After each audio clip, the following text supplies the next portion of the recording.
Bonjour. So welcome to another solo weekly news roundup. Apparently Space Lizard's space station has been interrupted by a solar flare in very, very close proximity. So he will return, maybe with a suntan.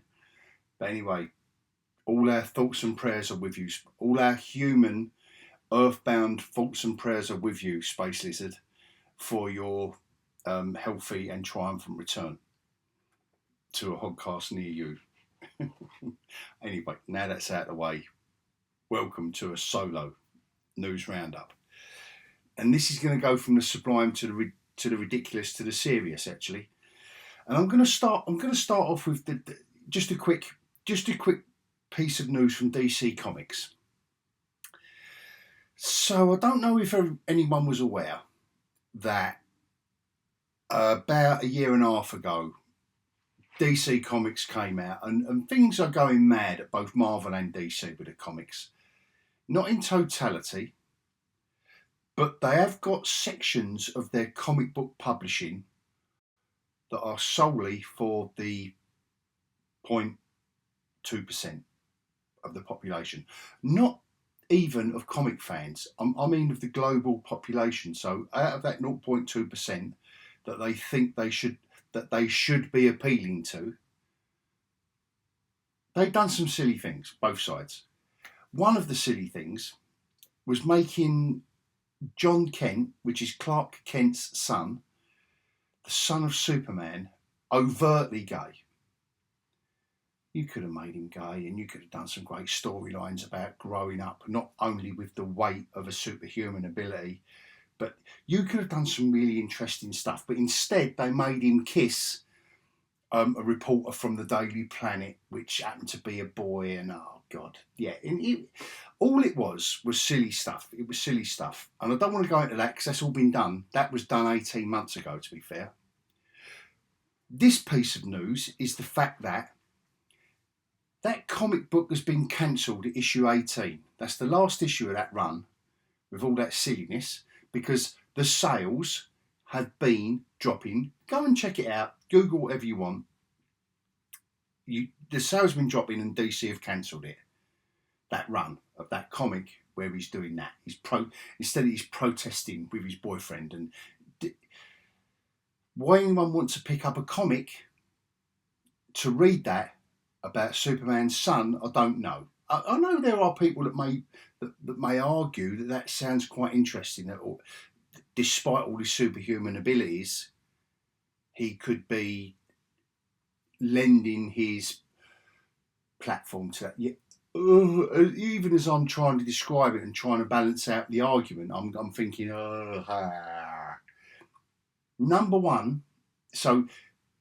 Number one of the new comic, which is Clark Kent's return, he goes off to a war planet and leaves his son in place, and that's what he gets up to. It's almost like, oh, thank God Clark Kent's back in the DC universe. And this isn't real life. This is just comic books. You know, no one's life was in peril.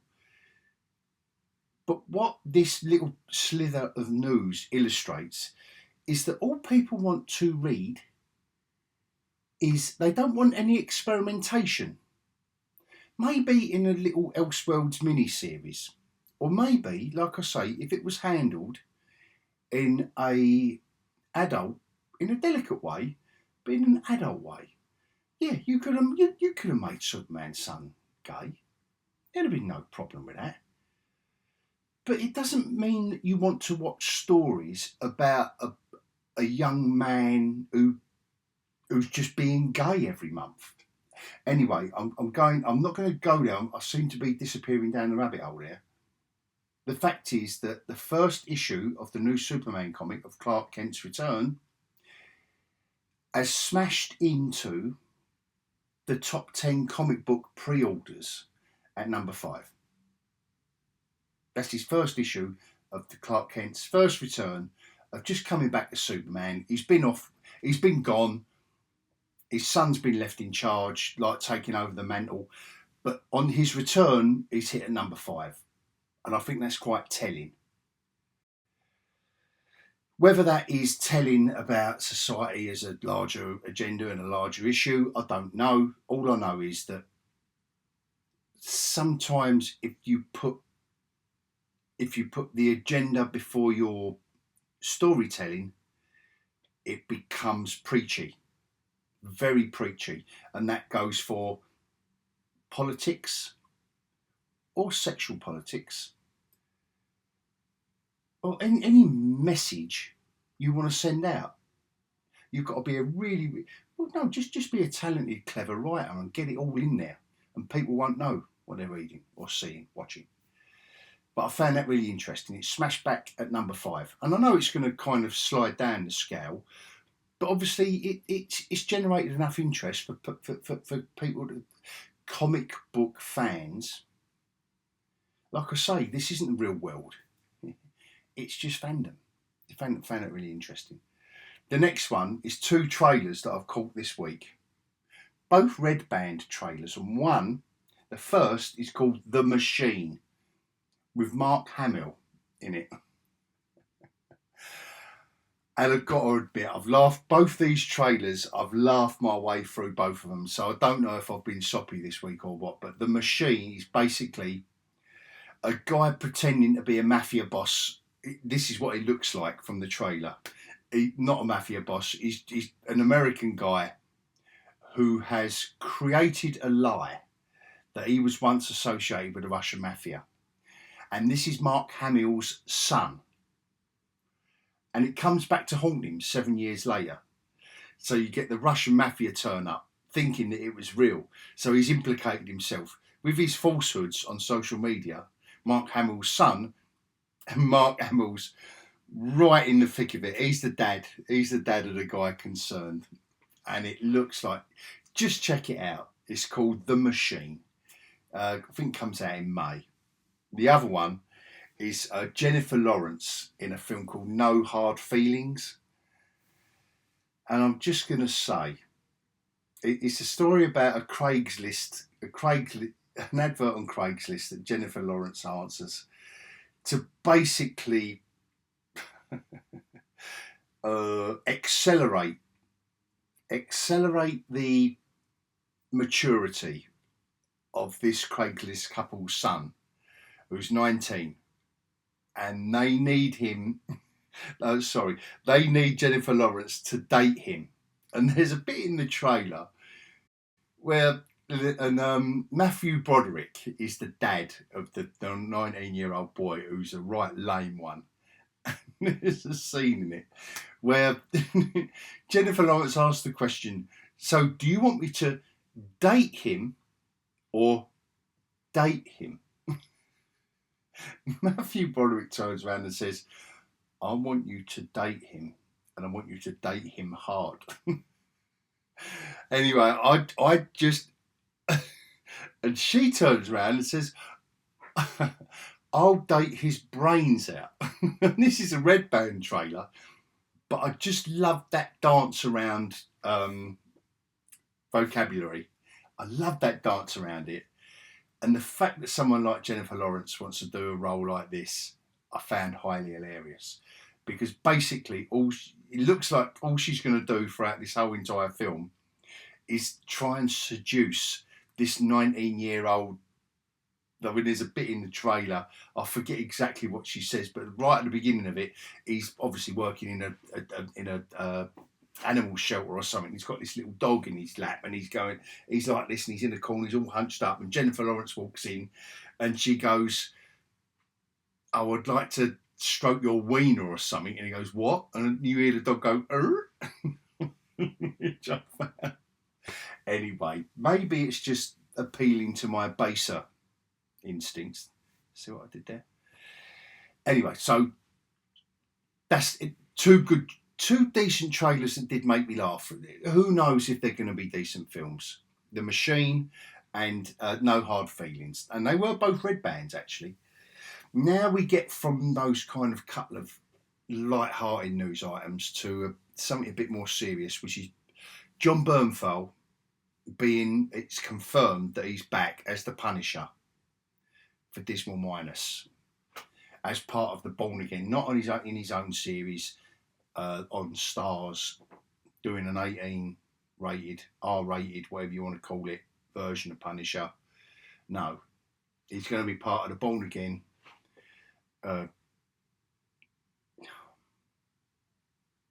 And I will be keeping an eye on this one. I really, really will. As a lifelong fan of Daredevil and the Abomination, what they've done to the character in She-Hulk, and now they've added the Punisher to it, and I've got to admit, I thought Bernthal was better than this. He's giving it large about, oh yeah, there's got to be certain stipulations and all that. I've got a feeling they're going to meet. This is my big prediction. Let's see how close I am. I'm not going to be 100% right, am I, with prediction? This show's not coming out for an entire year yet. This is 2024 we're talking about. What they're going to do with the Punisher in this show is make him a foolish. They're going to mock his right-wing leaning survivalist attitude. Let's see if I'm right. I'm going to leave it at that. How he is, all they're going to do is mock. They're not going to go into his family being murdered in Central Park and all the good stuff that Netflix did and all the good stuff, because Dismal have already disposed with all the good stuff they've done with Daredevil and Netflix. So why now are they going to start? You know they're not, and they can't, because the Daredevil Born Again Dismal Minor series of 26 episodes, whatever they're doing, some ridiculous amount of episodes, they're not going to go there. Why?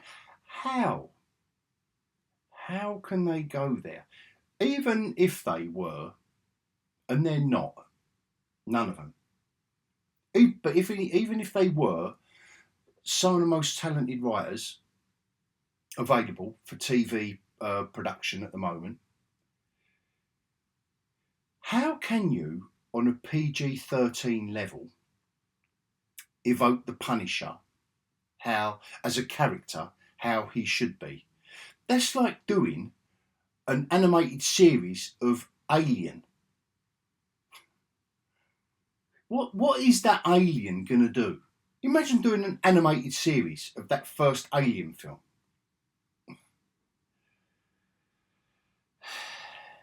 So Bernthal's going to be back as the Punisher. Anyway, mark my card and see how close I am as far as the political agenda of it all. That right-wing kind of, and I'm not American, and I know redneck is an insult in certain spheres and all that, and you know me, I don't want to be directly offensive to people, but I can't help sometimes people think I'm being, but I'm not. But I'm saying he's going to be a redneck, right-wing, Trump supporting, and he's good. But what, instead of the nuanced approach to the character, he was a military guy with PTSD and issues that he was trying to resolve, and they've done it so nicely. And I love Bernthal for his approach, that he didn't want to insult veterans. I'm thinking a lot of people are going to be unhappy. I hope I'm wrong, because they don't deserve it. They don't deserve it. The veterans don't deserve it. They're either going to be overlooked. I hope they're overlooked, but I think they're going to focus more on a far right leaning. They're going to place Frank Castle in a far right sphere of an American survivalist movement and mock it, because it will fit. It will fit their politics. It will fit their politics 100%. And at the moment, they just can't seem. They just don't want to correct their downhill descent, their trajectory. They just don't want to correct that trajectory at all. And the last bit of news. my fourth piece of news tonight, or for this week, is for me the most interesting that I think I will delve into with all of my colleagues on the podcasts, etc. Because I find this really, really interesting. So, The Witcher, Cavill, and I will get to the new news, but the old news is that Cavill's off because they was basically making a mockery of the books and the games. And Cavill is a fanboy, he's a nerd. To look at him, you know, he's like the poster boy for the nerds. We love you, man. But you can't fault him for his enthusiasm that he brings to these roles, particularly gaming. And he's announced his Warhammer 40k stuff a few months ago. Except for one person can fault him for his enthusiasm. And it is, and forgive me, because I will have to read down and obviously quote to get it right. The Witcher showrunner, Lauren Hisrich, can fault him because she said in a recent interview, in an interview this week, she found Cavill really annoying due to his over enthusiasm. And what that is that's part of an interview trying to, even though series 3 isn't out yet, and that's going to be Cavill, she's already making moves to try and get beyond that for when Liam Hemsworth takes over. And good luck to him. He's a decent actor. He's a decent actor, and I don't know why he would have wanted to take this role. I really don't know why any actor's agent of the stature that a Hemsworth should be at. I don't know why you would. I don't know if the roles are shrinking in Hollywood. There's too many actors and too few series and films out there, because you've got Bernthal doing Punisher, you've got Liam Hemsworth. Surely there's something better for Liam Hemsworth than season 4 of The Witcher after Cavill was left it. And we know that season 3 is going to be, well, based on that silly Witcher, what was it, Blood Origins? Anyway, so we've got the Witcher showrunner saying that she found him annoying because of his over enthusiasm. Over the other side of the road, we have got a guy called Beau DeMayo, and he's the lead writer on X-Men 97, the animated series that's in production now. And what he's done, I think, and correct me if I'm wrong with the tiny details in this, please comment, please come at me, and let's go through this together and let's have fun making predictions on this stuff. Let's see if it's going to be good. But I think X-Men 97 is going to be good because they nailed it back in the day. If they didn't nail it, they wouldn't be doing it again, would they? I think the last series, I think it was the 5th series, wasn't great, but I think they did 4 seasons. Sorry, I think it's seasons now. Sorry if I call them series. 4 series. I think they done the X-Men. They got it, and they brought the comics in and the characters and everything, and they was properly on it for 4 series. So this Beau DeMayo, what he said is, unless, you know, what I'm comparing and contrasting now with old Lauren Hisrich at The Witcher saying, oh, Cavill got on my nerves. Like, it was so into it, he got on my nerves.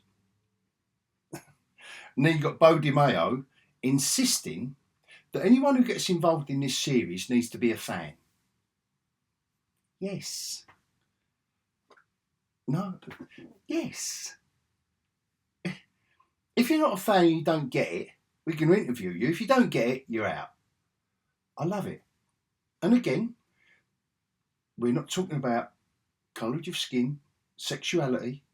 We're talking about your enthusiasm and your writing ability. And you can be any colour, you can be any gender, but you have to be creative and talented. These are fundamentals we're talking about. And that's why I think we're going to get into this more over the coming weeks. So I found this, might just be me, but I found this so intriguing. But he worked on The Witcher. And this is what has, I think this is what's formed his approach to the X-Men 97, because he previously worked on The Witcher. I think it was series 1. Again, I could be wrong, correct me if I am. So let's say he worked on series 1 or 2 or both. But now he is on X-Men 97, and he said, you've got to be a fan or you're not working on it. Oh, love him for that. Love him. Because, another direct quote, so forgive me if I'm just reading aloud. This is what he said this week. Some of the writers, he's talking about The Witcher now, some of the writers were not fans or actively disliked the books and games, even actively mocking the source material. It's a recipe for disaster and bad for morale. Fandom is a litmus test, checks egos and makes all the long nights worth it. You have to respect the work before you are allowed to add to its legacy. Now, I know I'm just reading words out and I'm not going to, put the paragraph up for you, but have a rewind and listen to that again. And I wish there were 100 more Bo DiMeos out there at Marvel with that attitude, because I'll tell you what, the quality of content we're getting based on fandom, based on old legacy IPs, would be so much more better for it. And he's asking for, he's on X-Men 97. He's saying, well, who are the X? I'd love to be in there. Anyway, I won't go on. I'm not going to go there because I think we're going to go on about, I am definitely going to go on about that fundamental at the end of it. So I will leave it there.